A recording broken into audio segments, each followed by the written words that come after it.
Hello বন্ধুরা, স্বাগত আমার ইউটিউব চ্যানেলে। তো তোমরা 2025-এ যারা মাধ্যমিক পরীক্ষা দেবে তোমাদের কিন্তু এবিটিএ টেস্ট পেপার এবং ডাব্লিউবিটিএ টেস্ট পেপার দুটোই কিন্তু প্রকাশিত হয়ে গেছে। তোমরা দোকান থেকে, নিকটস্থ দোকান থেকে অবশ্যই এগুলি কিনে নেবে এবং অবশ্যই প্রতিদিন একটা করে পেজ প্র্যাকটিস করবে। তাহলে তোমাদের কি হবে, মাধ্যমিকের যে নাম্বার সেই নাম্বারটা আলটিমেটলি কিন্তু একটা ভালো স্কোর চলে আসবে। আর এখনই হচ্ছে তোমাদের প্র্যাকটিসের সময়, সুতরাং তোমরা তাড়াতাড়ি দোকান থেকে এবিটিএ এবং ডাব্লিউবিটিএ টেস্ট পেপার পারলে দুটোই, না হলে যে কোনো একটা অবশ্যই তোমাদের পছন্দ মতো সংগ্রহ করে নেবে। ওকে, সো দেখে নাও, তোমাদের ফ্রন্ট পেজটা আমি দেখিয়ে দিচ্ছি এবিটিএ টেস্ট পেপারের।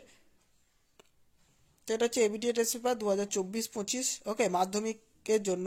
তো আমার চ্যানেলে আমি স্পেশালি ভূগোল আর ম্যাথ সমস্ত সলিউশন কিন্তু এরপর থেকে ছাড়তে থাকবো। তোমরা অবশ্যই তোমাদের যেখানে আটকাবে সেই জায়গাটা তোমরা আমার চ্যানেল থেকে অবশ্যই দেখে নেবে এবং সেই জিনিসগুলো, সেই প্রশ্নের উত্তরগুলো বা সেই ম্যাথের সলিউশনগুলো কিন্তু অবশ্যই করে নেবে। ওকে, তোমরা প্রথমে নিজেরা ট্রাই করবে, না পারলে তারপর আমার চ্যানেল থেকে সেগুলোকে দেখে করে নিও। ওকে, এ হচ্ছে তোমাদের ডাব্লিউবিটিএ টেস্ট পেপারের ফ্রন্ট পেজ, এটাও তোমরা দেখে নাও। ঠিক আছে, তো তোমরা অবশ্যই দোকান থেকে কিন্তু এগুলি সংগ্রহ করে নেবে, কারণ আমি এই টেস্ট পেপারের সলিউশন নিয়ে ভিডিও কিন্তু খুব তাড়াতাড়ি শুরু করব এবং সেগুলো তোমরা অবশ্যই দেখবে। ওকে, তো দামটা যদি আমি তোমাদের বলি, দেখো এবিটি টেস্ট পেপারটা আমি একটা দোকানে জিজ্ঞাসা করলাম, বা আমি যখন কিনেছি তখন আমাদের এই দোকানটাতে দিচ্ছে 160 টাকা। ওকে, 175 টাকা প্রিন্ট আছে, আর এটা তোমাদের কিন্তু 210 টাকা প্রিন্ট আছে, এবং তোমরা তোমাদের আশেপাশের দোকানে নেবে, দেখবে 10-20 টাকা হয়তো সেখান থেকে ছাড় পাবে। ওকে, তো তোমরা অবশ্যই এটা নিয়ে নিও। আমি কিন্তু সলিউশন শুরু করব, সেই সলিউশনগুলো কিন্তু অবশ্যই দেখতে থাকবে এবং চ্যানেলে নতুন হলে চ্যানেলটিকে সাবস্ক্রাইব করে বেল আইকনটি প্রেস করে দেবে। ধন্যবাদ।